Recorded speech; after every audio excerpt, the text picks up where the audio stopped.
All right, today we're tying the pheasant tail and we're going to start the thread right behind the bead of the fly and snip off the excess. And now what I like to do is build up a little bit of a thread dam, and it helps hold up and support the countersunk bead and keeps it from sliding back down the shank throughout the entire tying process. So just adjust it and make sure it's on there tightly. So rotate our thread all the way to the just before the bend of the hook and then back up. For the tail, we're going to use pheasant tail fibers, roughly 5. It doesn't really matter, but just give a good little clump of them, tie them in, and then we're going to cut off the remainder. We're not going to take it all the way down. For the gold wire, I like to insert it into the slot of the bead because that one adds a little bit more weight and also holds it so you don't have any waste material. Take the thread all the way down to the bend of the shank. Now we're going to tie in some pheasant tail for the body. Now I have 4 to 5 strands here. I found that's about the right amount to cover it. Come back up with the thread to right behind the bead. Now we're going to take the pheasant tail and we're going to wrap it around. You want to take care to make sure you get the ends covered and wrap it up in touching turns so it lays flat.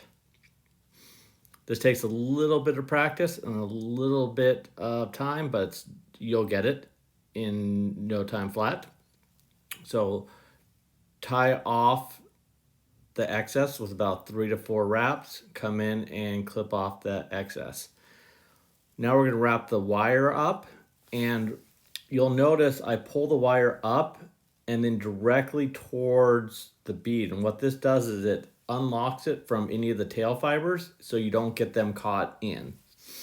And I'm counter ribbing it I feel it makes the fly stand out more, the ribs stand out more, and it adds extra strength to the overall fly because you're crisscrossing the fibers and locking them in.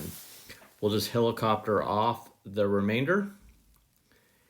And now we're going to go ahead and just kind of fluff up the tail, make sure it looks good. And we're going to tie in some flashback right on the top. And you want about 2 to 3 millimeters of thread behind the bead.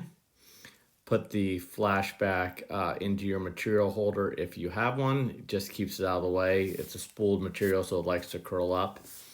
Take two pieces of peacock.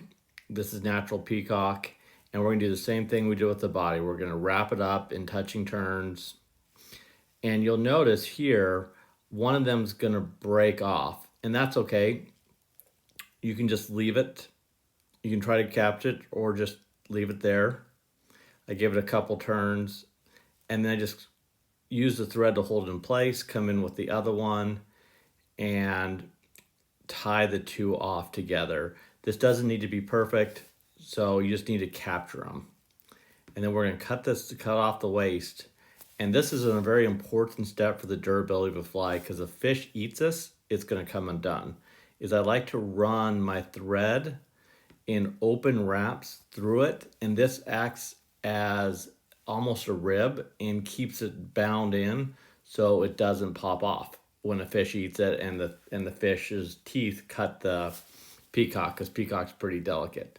So come in and tie off the flashback, pull it over, and we're going to go ahead and give this a couple whip finishes, and this fly is done. Hope you enjoyed this. Thank you for watching.